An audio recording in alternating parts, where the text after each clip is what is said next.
does feel like, it's salacious, it's trashy, it's like, it's very personal, all those sorts of things. But to your point, first of all, Elon Musk is one of the most powerful people on the planet at this point. And number two, to your point, it does speak to this like ideology that he has. So I think it is important to dig into it, not to mention I think the legitimate points people have made of like, if this was Barack Obama, people would certainly be covering it. Totally. But what did you make of some of the response from the right that was like, oh, she's winning at life, she's secured wealth and good genetics for her baby? That one makes me very, very uncomfortable when you start talking in this language of like, genetics, and that should be the sole goal of procreation, is having like the perfect baby with the perfect genetics. Obviously, that's a dark road to go down. What did you make of some of that reaction? Yeah, because there were some different motivations behind the celebration. So I have a lot of pro-life, very solid, socially conservative friends who congratulated. And we might disagree on that, but I do not doubt their sincere values. They see it as, I'm just celebrating the existence of a baby, and that's all they're doing. But then there were those, like you said, that were like, who cares? The world needs more babies. This is a good thing. We need more based babies. I saw something like that. God. And so we should just be happy for them. But clearly this is not a happy situation. Yes. That's first of all, like we can see that. We can see that from Ashley's responses. Some of them she deleted. This is actually a very sad, complicated, messy situation. And this little helpless child who didn't consent to any of this is right at the center of it. So I think we should actually be sad that this whole thing happened. But then also when we look at the conservative values of the right, you made a really good point. If this had been Barack Obama or a number of other kinds of people, no one would be celebrating. We would be calling it degenerate behavior, irresponsible, the problem with society, part of the breakdown of society and the breakdown of the family. But baby mama culture, I guess, is okay when it's Elon Musk. And I just can't get on board with that. Yeah, you're absolutely right. And, to your point, this is deeply exploitative and sad. So let's put this up there on the screen, what you were talking about for some of their back and their forth. You can see here, she says, Elon, we've been trying to communicate for the past several days. You have not responded. When are you going to reply to us instead of publicly responding to smears from an individual who just posted photos of me in my underwear at age 15 years old? Like you said, she eventually deleted it. But this is not a happy situation. And so I guess like bringing it back and in terms of how we should all look at this arrangement, the eventual sad outcome where you have bickering online, while yes, there's an innocent child in the midst of all of this, and what the cultural takeaway should be in terms of celebration and or using it as a lesson for everybody out there for their personal lives. Yes, well, I think that it is an interesting picture at what the right is now, what the Republican Party is now. And we knew that when we kind of grabbed onto the MAGA movement, which includes a lot of amazing people that I agree with in a lot of ways, but who are also very socially liberal or moderate, we kind of rearranged the right to be a conglomeration of all different types of fundamental values. Like we agree on important things that won us an election, but we never got down to the basics. I mean, we disagree on fundamental things like the definition of marriage, when life begins, the sanctity of life, if marriage is even necessary, obviously. And so in some ways, I think these debates are productive. I see my role and others like me to be an anchor on the right, to move the Overton window as much as I can, and to hopefully show people that it's not just about having traditional or old values, but doing what works. Yes. If we really want society to win, if we want America to be first,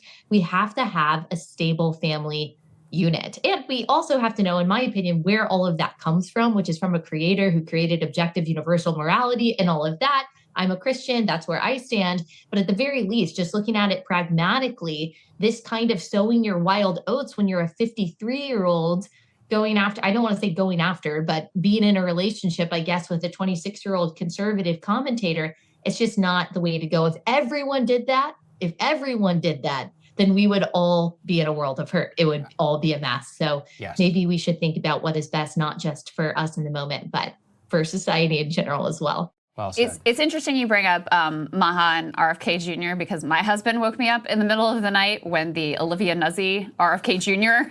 affair came out. And, one of the questions I have for you is like, has this ship sailed in a sense when Trump himself is how many times divorced and kids with all these different, women, and RFK Jr. is, by his own admission, serial philanderer. The history with him and his ex-wife, who is now deceased, is deeply dark and horrifying.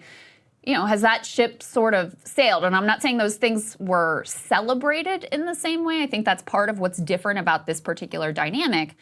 But was the road laid out by celebrating certainly those individuals, even if those particular choices were not part of what was inherently celebrated?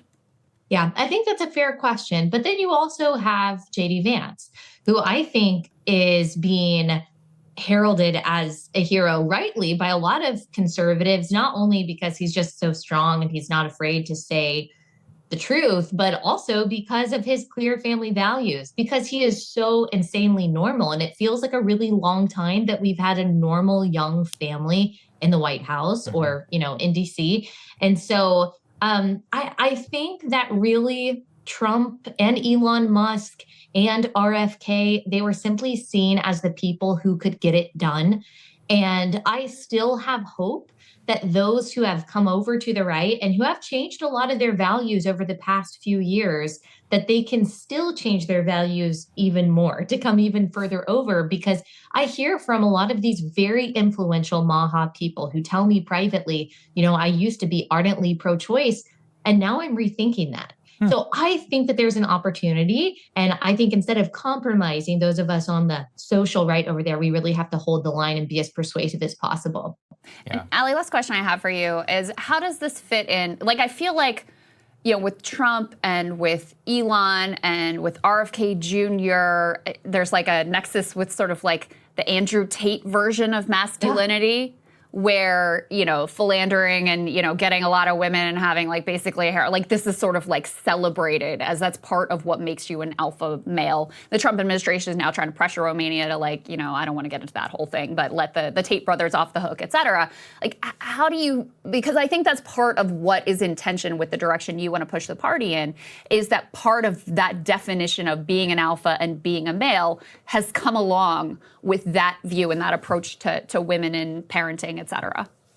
Yes. So part of it is true. This kind of masculinity, being tough is masculine. Saying what is true while being unafraid to do so is masculine. Being strong, all of those things are masculine. But what I think is maybe peak masculinity, or one of the key parts of masculinity, is self-control. And when we have someone like Andrew Tate, who can't even master himself, and yet he is talking about conquering the world by impregnating a bunch of women. Yeah, I mean, every loser forever has done that. But if you can't even control yourself and your own base passions, then you're really no better than an animal. So I understand why parts of Andrew Tate are wow, he's really unafraid to speak against feminism. But of course, I mean, he is no better than any, degenerate that has ever lived. And I'm very troubled and very worried about the lionization of someone like Andrew Tate on the right. I see that even growing now. And yeah, that greatly concerns me.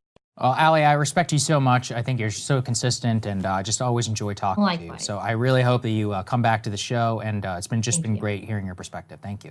Thank you so much. Hey, if you like that video, hit the like button or leave a comment below. It really helps get the show to more people. And if you'd like to get the full show ad-free and in your inbox every morning, you can sign up at breakingpoints.com. That's right. Get the full show, help support the future of independent media at breakingpoints.com.